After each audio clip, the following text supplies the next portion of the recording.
Good morning all of you बच्चों। मैं बबीता सिन्हा आज आप लोगों को वर्ग 10th के बच्चे को क्षितिज से लेसन 2 से पद नंबर 4 पढ़ाने जा रही हूँ। बच्चों, जैसा कि आप देख चुके होंगे, मैं 3 वीडियो में क्या की हूँ कि लेसन 2 का पार्ट 1, पार्ट 2, पार्ट 3, यानी इस लेसन में कुल आपका 6 पद है और 6 पद में मैं पहले 3 पद डाल चुकी हूँ। चौथा पद जो है इस प्रकार है। पिछले अध्याय में आप देखे हैं कि किस प्रकार लक्ष्मण जी जो है परशुराम जी के क्रोध को क्या कर रहे हैं, भड़का रहे हैं। वे हर बात में क्या कर रहे हैं कि परशुराम जी को ताना कस रहे हैं, उनके बातों का उत्तर दे रहे हैं और इस प्रकार परशुराम जी जो है अपने आप को अपमानित महसूस कर रहे हैं और वे क्रोधित होकर बोल रहे हैं। और जितना वो क्रोधित हो रहे हैं, लक्ष्मण जी जो है उनकी बातों को उतना ही क्या कर रहे हैं, जवाब दे रहे हैं।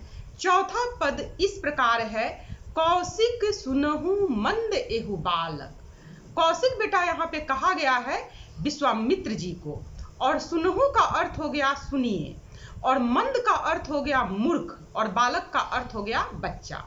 तो यहाँ पे परशुराम जी जो है वो विश्वामित्र जी से कह रहे हैं कि हे विश्वामित्र जी, सुन लीजिए, यह बच्चा जो है वह क्या है, मूर्ख बुद्धि का है।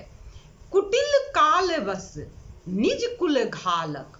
यहाँ पे कुटिल का अर्थ बेटा चालाक हुआ, और कालवश, काल का अर्थ होता है बेटा मृत्यु। तो यहाँ पे कह रहे हैं परशुराम जी कि ये बच्चा जो है वह मृत्यु के नजदीक जाकर, मृत्यु के पास जाकर, मृत्यु के समीप है। निज का अर्थ हो गया अपना काल, यानी परशुराम जी कह रहे हैं कि यह बच्चा जो है मृत्यु के नजदीक है, यानी मृत्यु के समीप का अर्थ हो गया यानी कभी भी इसको मृत्यु क्या हो सकता है, आ सकता है। निज कुल घालक, घालक का अर्थ यहाँ पे बेटा होता है नाश करने वाला, और निज मीन्स होता है अपना, और कुल मीन्स होता है वंश। तो यहाँ पे बोल रहे हैं परशुराम जी कि यह बालक अपने कुल का नाश करने वाला है। भानु वंश राकेश कलंकु। भानु वंश का बेटा यहाँ पे अर्थ है कि श्री रामचंद्र जी जो है वह भानु वंश, भानु का अर्थ होता है सूर्य, यानी सूर्य वंश में उत्पन्न हुए हैं। तो यह तो सूर्य वंश कुल में उत्पन्न हुआ है। भानु वंश राकेश कलंकु, राकेश का अर्थ बेटा हो गया चंद्रमा। तो यहाँ पे कह रहे हैं ये परशुराम जी कि ये बालक तो आपका सूर्य कुल में उत्पन्न हुआ है, किंतु यह जो है वह चंद्रमा के समान क्या है, कलंकी स्वभाव वाला है। निपट निरंकुश अबुध असंकु। निपट का अर्थ होता है कि यह मूर्ख है, यह निर्कुश है, यानी ये निडर है, किसी से डरने वाला नहीं है। अबुद्धु यानी ये बुद्धिहीन है। असंकु यह बिल्कुल निडर है, यानी कह रहे हैं परशुराम जी कि यह सूर्य वंश में क्या लिया है, उत्पन्न लिया है, लेकिन सूर्य वंश में उत्पन्न लेकर यह चंद्रमा के समान क्या है, कलंकित स्वभाव वाला है, और यह निडर है, बुद्धिहीन है, किसी के डर को मानने वाला नहीं है। इस प्रकार परशुराम जी लक्ष्मण जी के अवगुण को बता रहे हैं। बोल रहे हैं कि काल कौलू हुई है छन माही। काल कौलू हुई है छन माही। काल का अर्थ होता है मृत्यु और कौलू का अर्थ होता है ग्रास। तो छन में पल। तो कह रहे हैं यहाँ पे परशुराम जी कि काल कौलू हुई है छन माही, यानी किसी भी पल, किसी भी समय मृत्यु इसको क्या कर सकता है, अपना ग्रास बना सकता है। यानी इसका अर्थ हुआ कि किसी भी पल मृत्यु के यह चला जा सकता है, मृत्यु इसको प्राप्त कर लेगा, यानी यह मेरे द्वारा मारा जाएगा। कहो पुकार खोरी मोहिनाही। खोरी का अर्थ होता है दोष। कहे पुकारी यानी पुकारने में होता है आवाज देना, बोलना। तो वे कह रहे हैं कि सुन लीजिए, मैं अभी पुकार के कह रहा हूं, मैं अभी सबसे बोल दे रहा हूं, खोरी मोहि नाही, मैं यदि इसको मार दूंगा तो कोई भी मुझे क्या करेगा, बाद में दोष नहीं देगा। तुम ही हट कहूं जो चहूं उबारा। उबारा का यहाँ पे अर्थ हो जा रहा है बेटा कि उबारा का अर्थ होता है हटाना। तो कह रहे हैं आपके क्या कहा जाता है परशुराम जी कि तुम ही हट कहो। हट मीन्स होता है हटना, यानी आप ही है विश्वामित्र, इसको क्या कर दीजिए, हटने के लिए कह दीजिए। विश्वामित्र जी कह रहे हैं, सॉरी परशुराम जी कह रहे हैं कि हे विश्वामित्र, आप ही इसको हटने के लिए कह सकिए, और यदि ये हट जा रहा है तो आप इसको क्या कर रहे हैं कि मृत्यु से उबार ले रहे हैं, बचा ले रहे हैं। कहीं प्रतापु बल रोसु हमारा, यानी आप इसको बताइए कि मैं कितना प्रतापी हूं, मेरे अंदर कितना बल है। रोष का अर्थ होता है क्रोध, मैं कितना क्रोधी स्वभाव वाला हूं। लखन कहे मुनि सुजस तुम्हारा। अब लक्ष्मण जी फिर क्या करेंगे, पिन मारेंगे, और पिन मारते हुए क्या कह रहे हैं कि लखन कहे मुनि सुजस तुम्हारा। हे मुनि, मैंने तो आपके यश के विषय में बहुत कुछ सुन लिया हूं, तुम ही अक्षत को बरने पारा। यहाँ पे कह रहे हैं कि अक्षत मीन्स होता है छोड़ना, अब बरने मीन्स होता है वर्णन करना। तो कह रहे हैं आपके लक्ष्मण जी कि हे मुनि, आपके यश को कौन नहीं जानता है, आप अपने यश को मत छोड़िए, उसका वर्णन क्या कीजिए, करते रहिए।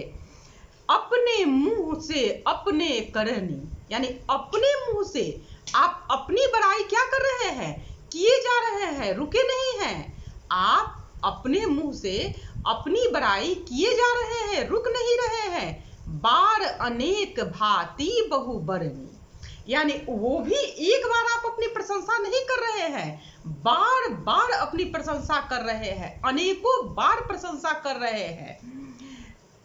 नहीं संतोष तब पुनि कुछ कहिए।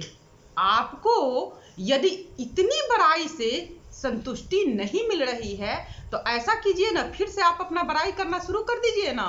आप क्यों अपनी बड़ाई नहीं कर रहे हैं? यदि इतना बड़ाई करके आपको संतोष नहीं हो रहा है तो फिर से आप अपनी बड़ाई शुरू कर दीजिए। जानी रिस रोके दुसह दुख सहही।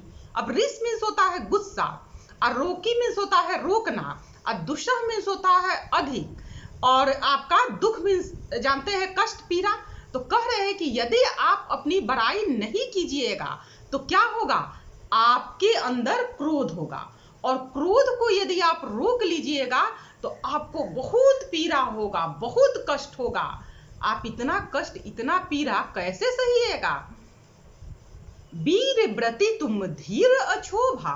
वीर व्रति मीन्स बलवान, धीर मीन्स धैर्यशाली। तो कह रहे हैं, और अछोभा का अर्थ होता है क्रोध से रहित। तो कह रहे हैं लक्ष्मण जी कि आप बलवान हैं, आप धैर्यवान हैं, और आप क्रोध से क्या हैं, रहित हैं। गाड़ी देत न पावहु शोभा।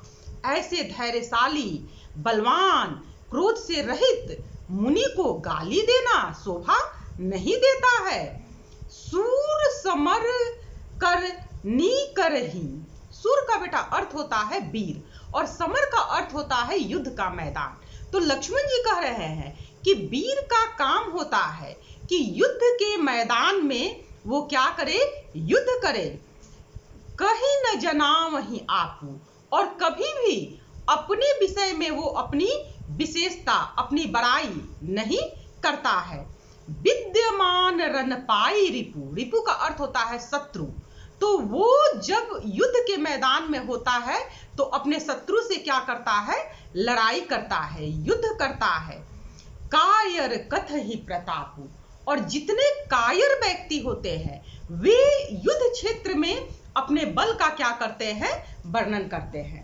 बच्चों आप देखिए कि किस प्रकार ये लक्ष्मण जी जो हैं डायरेक्ट यानी सीधे वार नहीं किए हैं परशुराम जी पे। परशुराम जी को सीधे कायर न बोल के क्या किए हैं, उनको युद्ध के मैदान में उपदेश दिए हैं कि युद्ध के मैदान में दुश्मन से बलवान व्यक्ति लड़ाई करता है और कायर व्यक्ति जो है वह अपनी प्रशंसा दिन रात अपने आप किया करता है।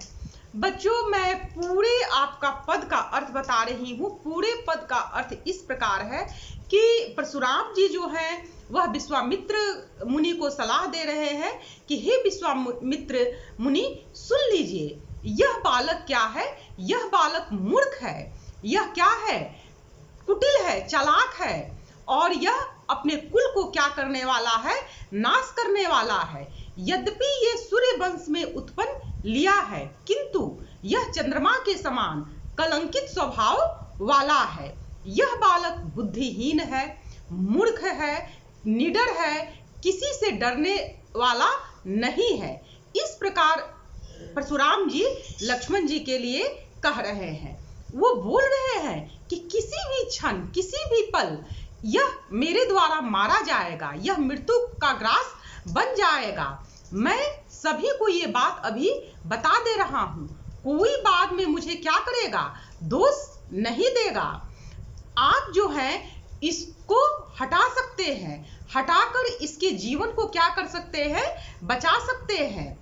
आप इसको बताइए कि मैं कितना प्रतापी, कितना बली और कितने क्रोधी स्वभाव वाला हूं। अब जो है लक्ष्मण जी फिर से परशुराम जी को क्या कह रहे हैं कि व्यंग कर रहे हैं, उनके बात का उत्तर दे रहे हैं कि हे मुनि, आपके यश के विषय में कौन नहीं जानता है? आप उस समय से अपने यश के विषय में क्या कर रहे हैं? बड़ाई कर रहे हैं। एक बार नहीं कर रहे हैं, बार बार कर रहे हैं। यदि आपको अपनी बड़ाई करके संतुष्टि नहीं मिल रही है तो ऐसा कीजिए ना, फिर से आप अपनी बड़ाई करना शुरू कर दीजिए।